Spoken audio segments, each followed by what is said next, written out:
Hey everybody, it's Steve Presser, your Director of Adult Discipleship here at Mount Zion Church, and we are in the second lesson of 7 in our series that we are doing called Identity. We are discovering the great I Am. And so we're looking at all 7 of those I Am statements of Jesus, and today we're looking at number 2, that he is the light of the world. He said that I am the light of the world. And so what we're going to discover in this is that in Jesus we have our eternal illumination. And so to give you a little story and a background of something I was thinking about, I remember when I was in my early 20s and I got deployed to Iraq. We had to take a plane ride in a C-17 Globemaster. There was no windows. We had Humvees. We had containers and all this stuff that was loaded inside the aircraft. And we flew from Seattle, Washington, essentially, across the United States and over the Atlantic Ocean. We had an in-air refuel all the way to Germany. It was something like 12 or 14 hours, I believe. We had a quick overnight stop, and then we had to do that all over again to make our way from Germany into Iraq. And one thing I remember is that when we got to Iraq, we landed in a desolate place, and it was very disorienting because not only was the plane ride filled with no windows, but when we got to Iraq and we landed, there was no light anywhere. And so suddenly you're having to find a place to sleep, and you're completely disoriented. You have no idea where you are, and you don't realize either when you're in the darkness the potential danger that you're really in. It wasn't until the next morning when the light finally shone on the ground that we were able to get some semblance of where we were and where we were headed. I think it's a truth that we can all acknowledge that no matter how dark the night, it never stands a chance against the inevitable arrival of the coming dawn. And in Jesus, truly, dawn has come. And so we're going to continue to see that Jesus is careful in how he reveals his identity and also how he defines his own identity.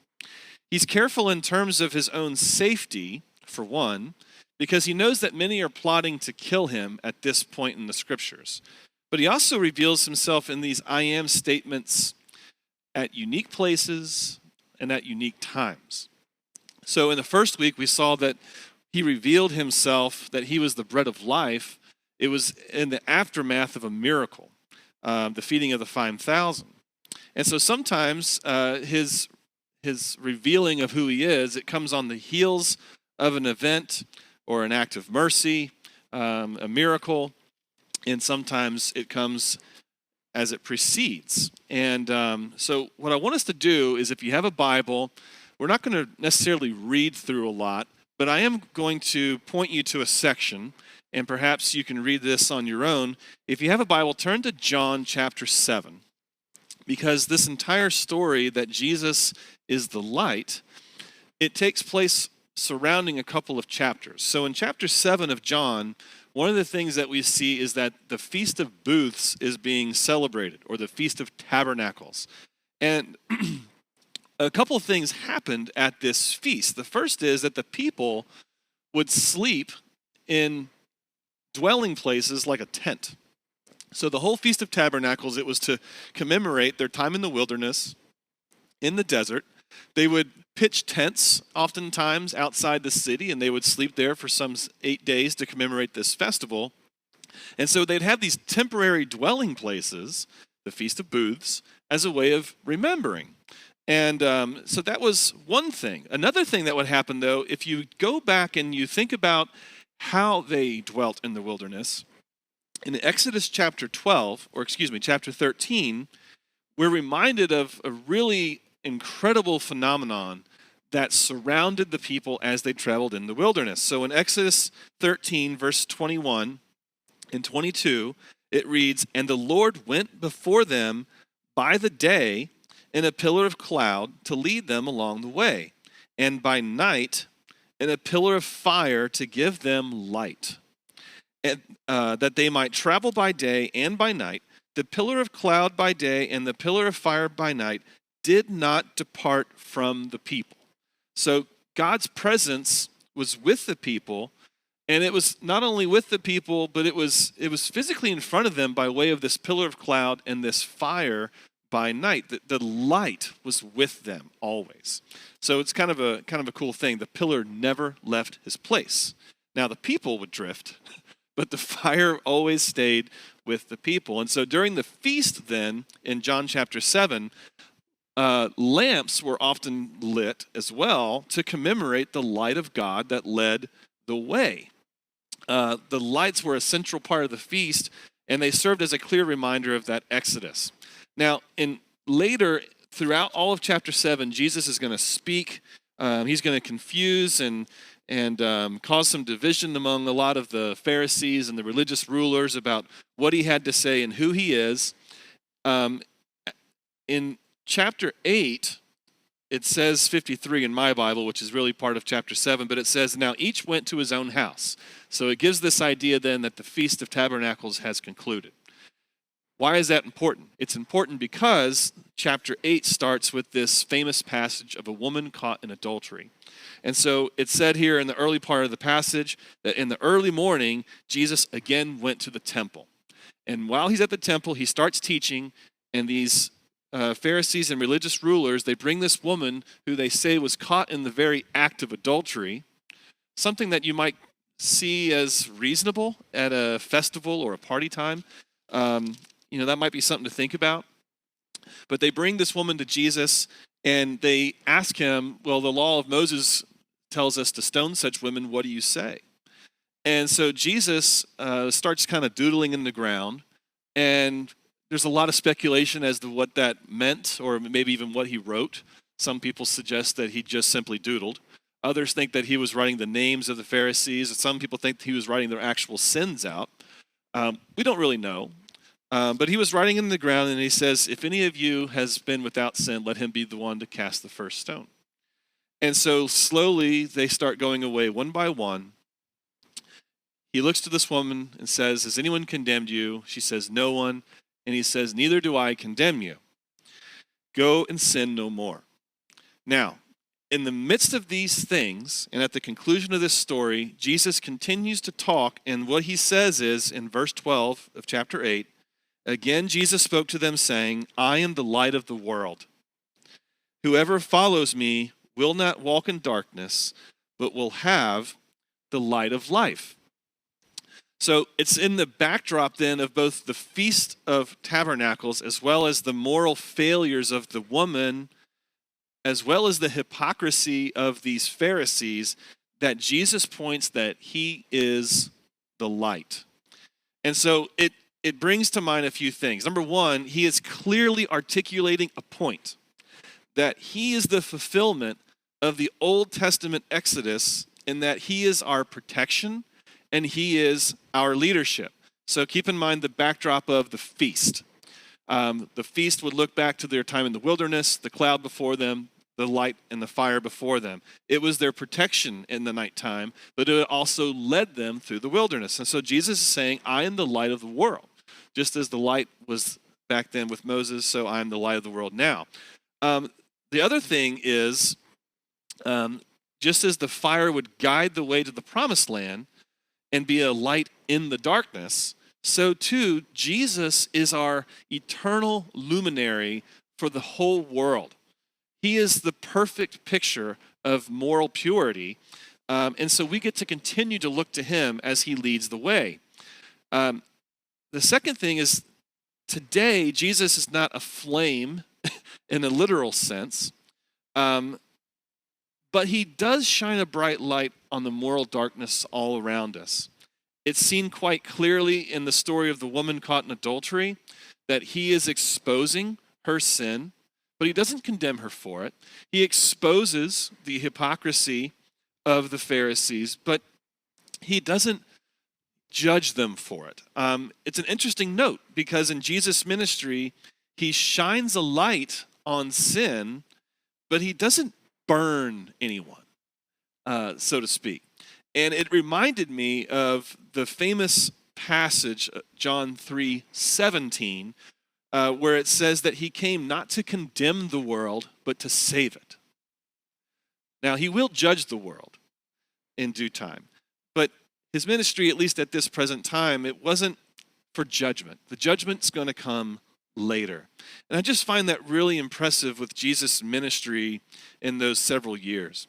Now, when you think about Jesus being the light, I want you to think with me here, where is light used in Scripture? Well, it's used in a number of places.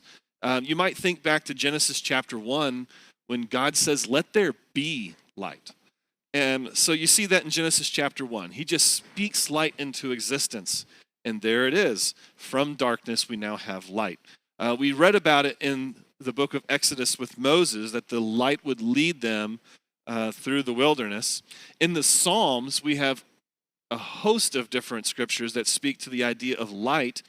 One of them that I really like is Psalm 27, verse 1, where it says, "The Lord is my light and my salvation.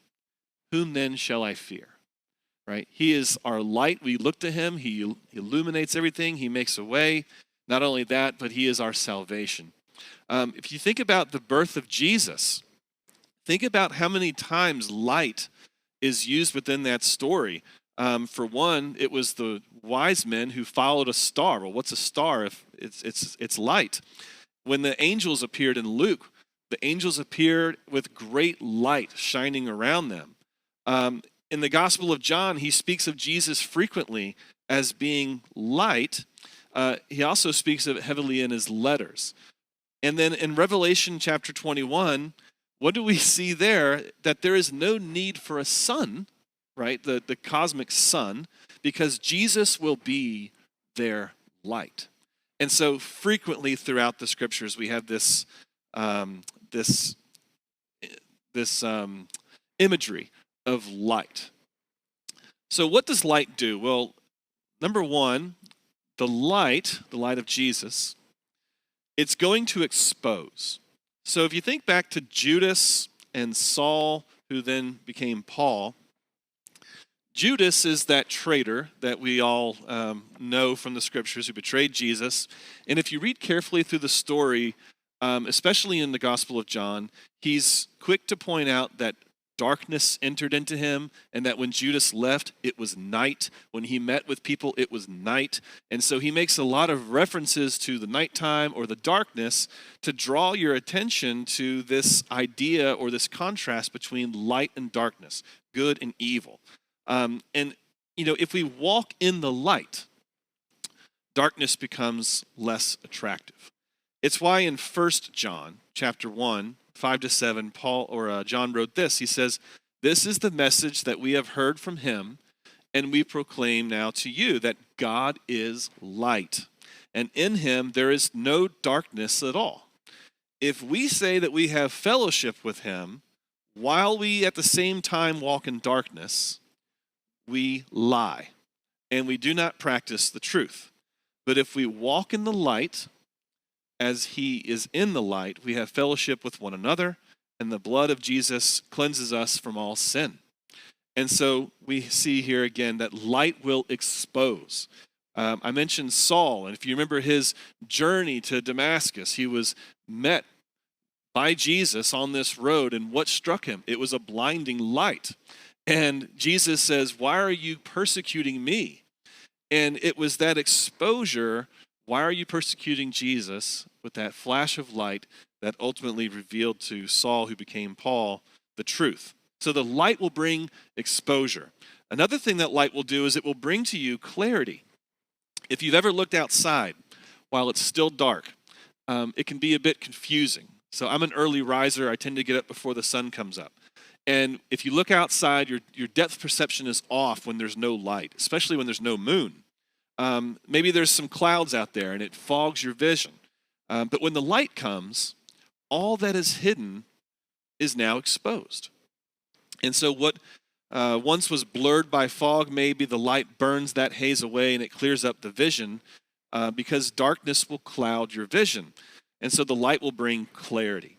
You probably know this one, Psalm 119, 105. "Your word is a lamp unto my feet and a light unto my path." The light will bring clarity to where you're going. So, victory over darkness begins with focus.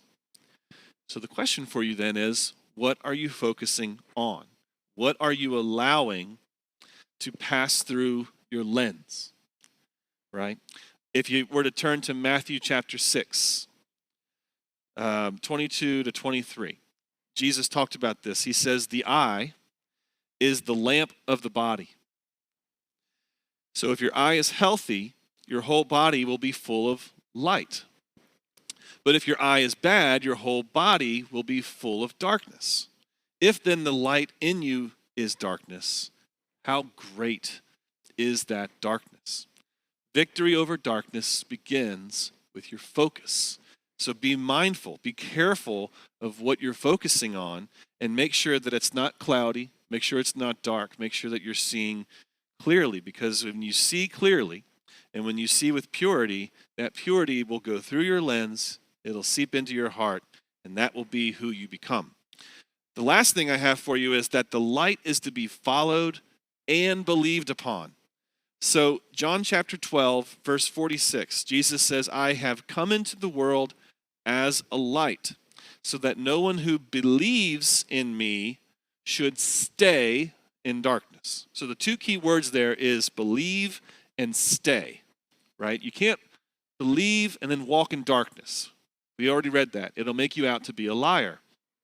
I have come into the world as a light, so that no one who believes in me should stay in darkness. Our world would love to separate following and believing. Many believe in Jesus to one extent or another, but very few follow him, right? So we might believe in Jesus, we might believe that he's capable of doing a number of things, but to follow him daily and act on his instruction is another matter. And so believing and following have to be combined together. They have to go hand in hand.